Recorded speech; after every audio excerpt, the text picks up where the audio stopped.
10 साल पहले इस देश के क्या हालात थे। 10 साल पहले इस देश के अंदर चाहे वो गरीब है तो वो गरीब ये सोचता था कि मेरा पता नहीं क्या होगा, मुझे सुबह शाम की रोटी मिलेगी कि नहीं मिलेगी, मैं सुबह जो कमाऊंगा शाम को खर्च करूंगा या सुबह का शाम का कोई पता नहीं होता था। ये हालात थे गरीब के। गरीब के कोई पक्का मकान तक नहीं होता था कि चला एक भाई पैसे वाला हो जाता था, दूसरा गरीब रह जाता था,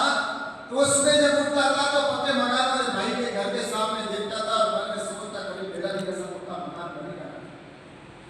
और उसी आकांक्षा के साथ वो जीवन से चला जाता, लेकिन उसका सपना पक्का मकान का पूरा नहीं होता।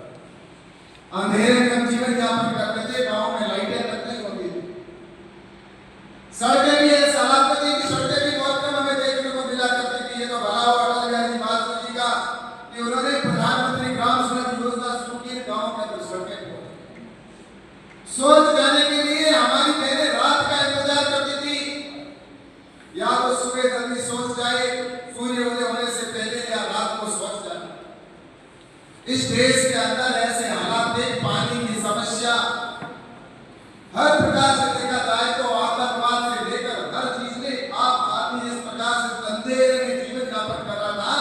और आगे कुछ दिख नहीं रहा था। ऐसे 10 साल के अंदर प्रधानमंत्री ने गरीब कल्याण की योजनाएं बनाई। गरीब कल्याण की योजना के तहत प्रधानमंत्री आवास के तहत देश के गरीबों को 4 करोड़ मकान देने का काम किया। कोई सरकार का सहयोग नहीं,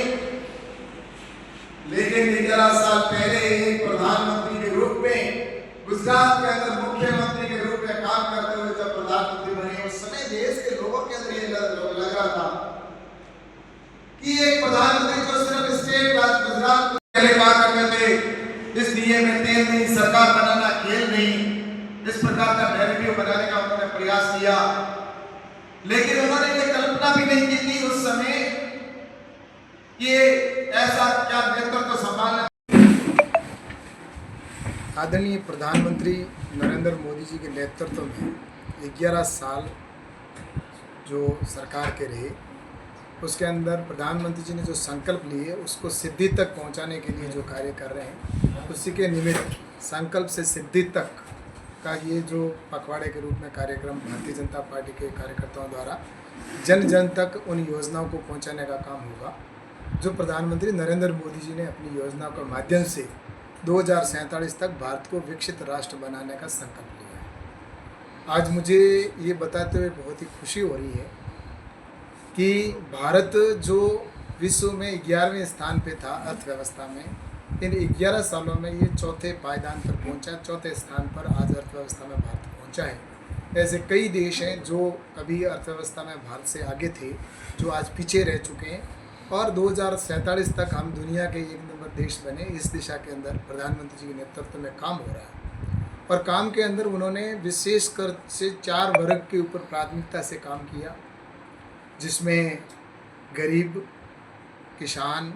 महिला और युवा, इन चारों के ऊपर काम करते हुए गरीब कल्याण की योजना के माध्यम से इस देश के अंदर 2014 से लेकर आज दिन तक लगभग 4 करोड़ पक्के मकान बनाकर गरीबों को देने का काम किया, और इसी के साथ में लगभग 52 करोड़ ऐसे जनधन अकाउंट खोले और डायरेक्ट बेनिफिट के माध्यम से आज उनको लाभ हो रहा है, और लगभग ऐसे 5 करोड़ से अधिक मकान जिनको हर घर लाइट से जोड़ने का काम किया, दीनदयाल ग्राम ज्योति योजना हो या अन्य योजना के माध्यम से, और लगभग इसी प्रकार से इस देश के अंदर 10 करोड़ किसानों को किसान सम्मान निधि के माध्यम से जोड़ा गया और उनको 6,000 रुपये प्रति वर्ष दिए जा रहे हैं। और मुझे लगता है कि चाहे शौचालय की बात हो तो आज शौचालय इस देश भर के अंदर सब जगह बने। ये गरीबों को जीवन के अंदर किस तरह से परिवर्तन आए, युवाओं को स्किल डेवलपमेंट के माध्यम से अपने पैरों के ऊपर खड़ा करना, उनको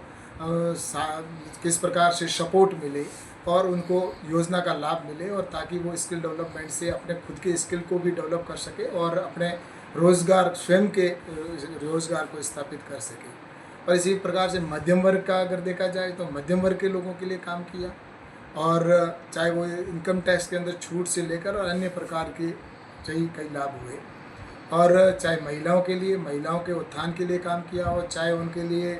आरक्षण के माध्यम से आज 33% आरक्षण देने का काम उनको राजनीतिक क्षेत्र में जो किया गया है, ऐसे ही महिलाओं को सशक्त करने के लिए आज चाहे सेना के अंदर भी महिलाओं को आगे रखने का काम किया। आज बॉर्डर के ऊपर महिलाएं वो आज दुश्मन के दांत खट्टे करने के लिए खड़ी है। हर क्षेत्र में महिलाओं को प्राथमिकता में रखकर भी काम किए।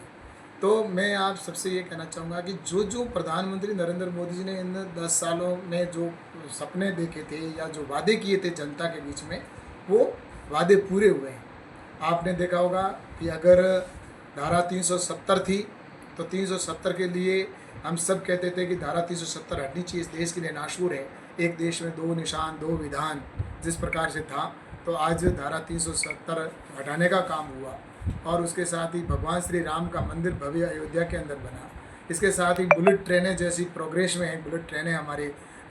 जिसको बहुत जल्दी शुरू क्षेत्र में हो, तो हमारा देश इंपोर्ट करने वाला देश बना है, एक्सपोर्ट करने वाला देश बना है। इंपोर्ट जो पहले करते थे, हम मोबाइल इंपोर्ट करते थे, आज हम 1 लाख करोड़ से अधिक का एक्सपोर्ट कर रहे हैं।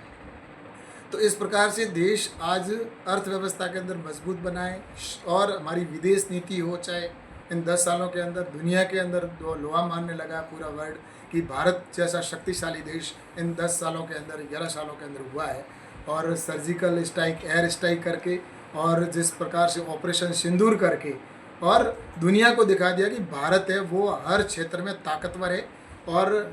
जिस प्रकार से उन्होंने इस देश की सैन्य शक्ति को बढ़ाया है, सेना के मनोबल को बढ़ाया है, आज देश का सैनिक है वो गर्व के साथ कहता है कि हम इस बॉर्डर के ऊपर खड़े हैं तो हमें किसी प्रकार की चिंता नहीं है। वरना पहले गोली चलाते थे तो उसका सामने से गोली का जब तक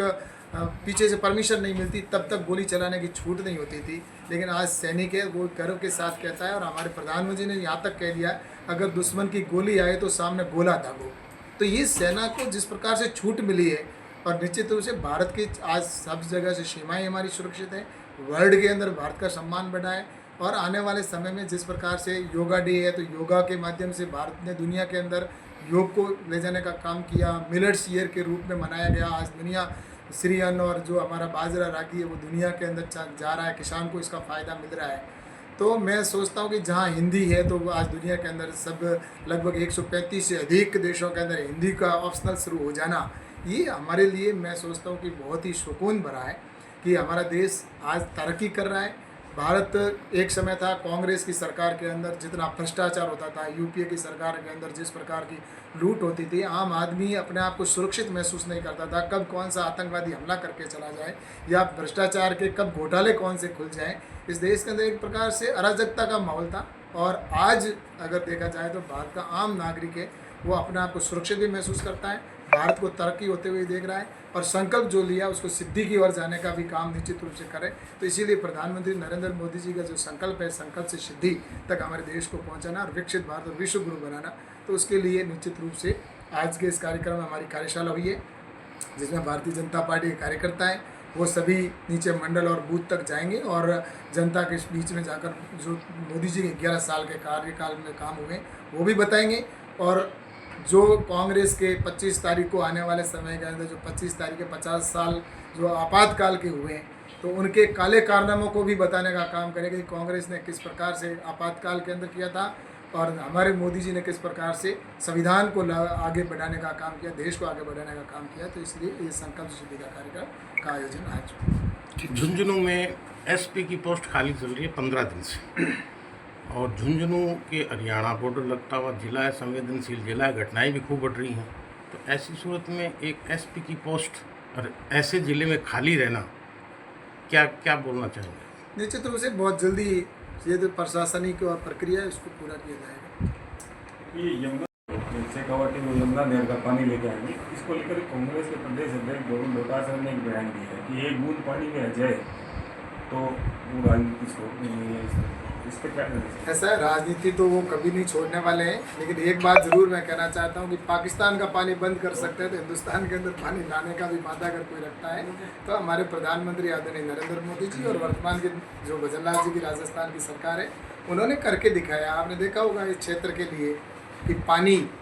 को सबसे पहले जब भजनलाल जी मुख्यमंत्री बने तो उन्होंने इधर शेखावाटी के लिए और उधर जो भरतपुर का वो क्षेत्र है, उस क्षेत्र के लिए जो पानी की सौगात दी है, और आने वाला समय तो लगेगा, लेकिन कांग्रेस का काम है विरोध करना, झूठ बोलना। और इन्होंने झूठ बोलना इनके लिए बड़ी बात नहीं है। 60 साल देश को धोखा दिया, झूठ बोल के गरीब के नाम पर,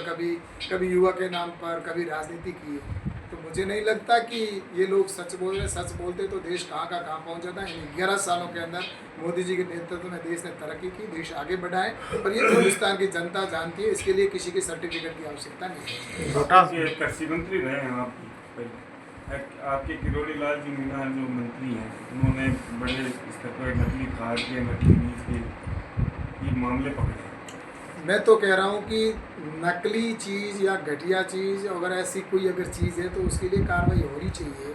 क्योंकि इस देश के अंदर इन 60 सालों के अंदर जिस प्रकार से कांग्रेस की सरकार में घोटाले हुए या ऐसे लोगों को संरक्षण मिला, पेपर कितने लीक होते थे। आज पेपरों को कोई, अगर आपने देखा हो हमारे मुख्यमंत्री जी ने जिस प्रकार से पेपर लीक के ऊपर कार्रवाई की, आज कोई पेपर लीक होने की घटना सामने आती है क्या? क्योंकि खुद का दृढ़ निश्चय होना चाहिए। और इन लोगों के तो खुद लोग मिले हुए थे और पेपर लीक कर रहे थे। और ये भी है, तो ऐसे जो अगर कोई मिलावटी चीज़ अगर मिलेगा, चाहे वो खाद्य सामग्री हो, किसी ने भी हो, तो भजन लाल जी की सरकार निश्चित रूप से एक्शन लेगी। और एक्शन जो गलत करेगा उसके ऊपर एक्शन होगा ही होगा, और जो अच्छा करे उनको सपोर्ट भी किया जाएगा।